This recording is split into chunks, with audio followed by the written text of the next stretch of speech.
किशोरी लाल जी के बेटे राघव की शादी की बात जगह जगह चल रही थी, लेकिन किशोरी लाल जी को कोई लड़की पसंद ही नहीं आती थी।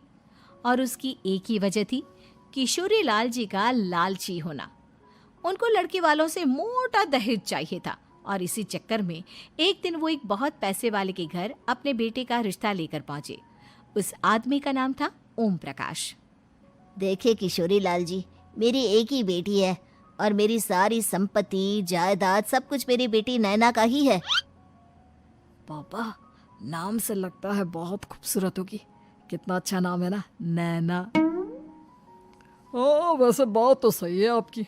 अब इतना पैसा है, जमीन जायदाद है, इकलौती बेटी, आप भी क्या करेंगे? सब कुछ उसे ही देंगे ना।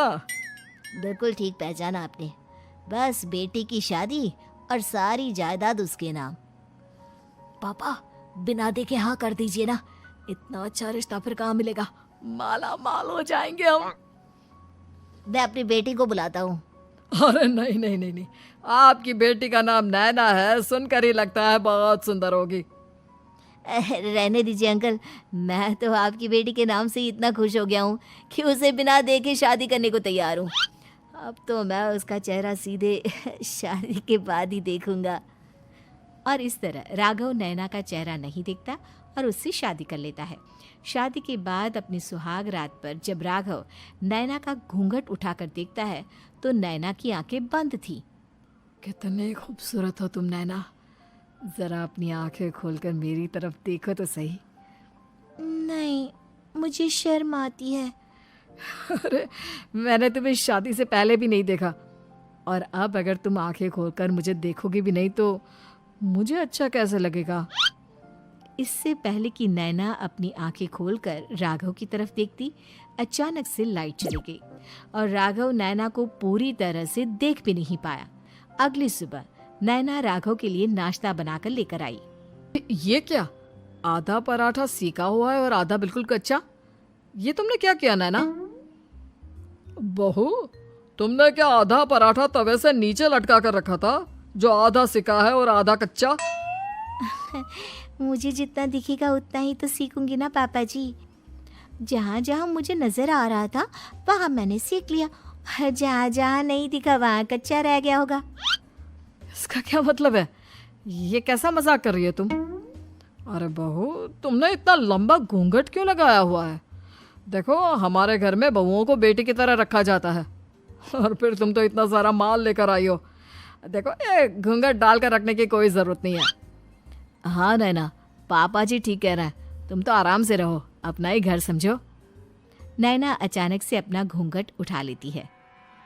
अरे, ये क्या पापा? नैना की तो एक आंख फूटी हुई है। नाम से नैना, लेकिन ये तो कानी बहू निकली।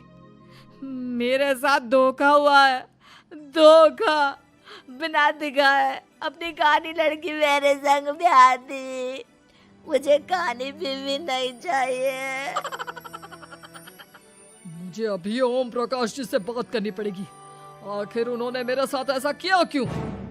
अरे, आप लोगों ने ही तो पापा से कहा था कि आप लोग शादी से पहले मुझे देखना नहीं चाहते।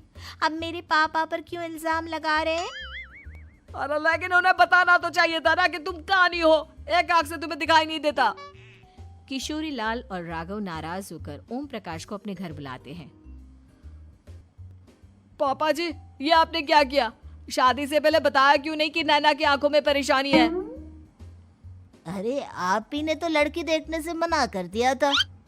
और लेकिन आप बता तो सकते थे। आपको तो हमारी बेटी की प्रॉपर्टी चाहिए थी, वो भी पूरी की पूरी। अब क्या हुआ अगर उसे आधा दिखाई देता है?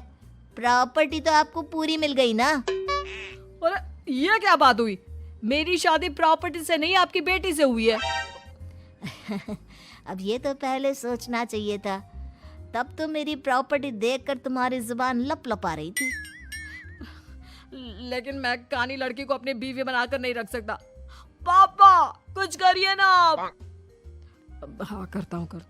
देखिए ओम प्रकाश जी, आप हमारे साथ ऐसा नहीं कर सकते।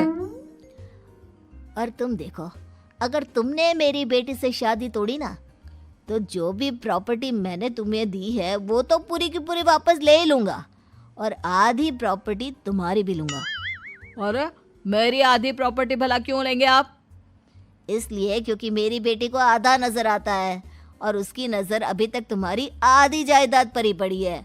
अब तुम उसे घर से निकालोगे तो कुछ तो लेकर जाएगी ना। और अगर हम आपकी बेटी को अपने घर की बहू बनाकर रखे तो?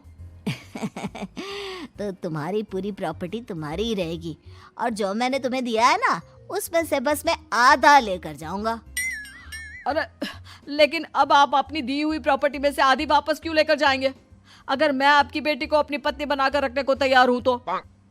इसलिए ताकि भविष्य में अगर तुम मेरी बेटी को धोखा दो तो उसके पास कुछ तो रहे जो पति का हो। वैसे मेरे पास तो बहुत कुछ है लेकिन अपने पति की कोई निशानी तो उसके पास होनी चाहिए ना। अब अगर तुमने मेरी बेटी को कहानी कहा तो तुम्हें प्रॉपर्टी भी कहानी ही मिलेगी, पूरी नहीं। जमाए राजा। किशोरी लाल और राघव समझ चुके थे कि वो बुरी तरह फंस चुके हैं और अब उनके पास वहां से निकलने का कोई चारा नहीं है। अब समझ में आया ना, लालच बुरी बला होती है। एक तो तुम्हें प्रॉपर्टी मिली, ऊपर से बीवी मिली, उसमें तुम्हें नखरे भी दिखाने हैं। आए बड़े, चुपचाप बैठो दोनों। कुछ दिनों के बाद नैना राघव की कार लेकर बाजार घूमने निकलती है और जब कार लेकर वापस आती है, ये क्या? एक तरफ से मेरी गाड़ी पूरी खराब हो चुकी है। लगता है तुमने मेरी गाड़ी को किसी दूसरी गाड़ी के साथ एक्सीडेंट किया है। अरे अरे कितना बड़ा नुकसान कर दिया तुमने बहू। वो क्या है ना पापा जी, मुझे एक आंख से दिखाई नहीं दे रहा था, सामने से गाड़ी आ रही थी। मुझे तो सिर्फ आधा ही दिखाई दिया और वो गाड़ी मेरी कार से रगड़ते हुए निकल गई। अब मैं क्या करूं बताओ? आप इसे ठीक कराने के पैसे कौन देगा? तुम्हारे पापा। तुमने मुझसे इस तरह से बात की? अभी रुको। नैना राघव की शिकायत ओम प्रकाश को कर देती है। देखो राघव, अब जो मेरी आधी प्रॉपर्टी तुम्हारे पास थी ना उसमें से आधी और मैं लेकर जाऊंगा क्योंकि तुमने मेरी बेटी को डांटा। अरे नहीं पापा जी, गलती हो गई, माफ कर दो। गलती की तो कोई गुंजाइश ही नहीं। अगली बार मेरी बेटी को डांटा तो बची हुई आधी में से आधी और ले जाऊंगा। लालच के चक्कर में हम दोनों ने बहुत बड़ी गलती कर दी बेटा। एक तो तुम्हें कानी बहू मिली और ऊपर से जो माल मिला वो भी काना। इस तरह राघव की हर एक गलती पर ओम प्रकाश उसकी प्रॉपर्टी का आधा आधा हिस्सा लेकर अपना सारा माल वापस ले गया और राघव को कानी बीवी से काम चलाना पड़ा। भाई लालच वाकई में बुरी बला है।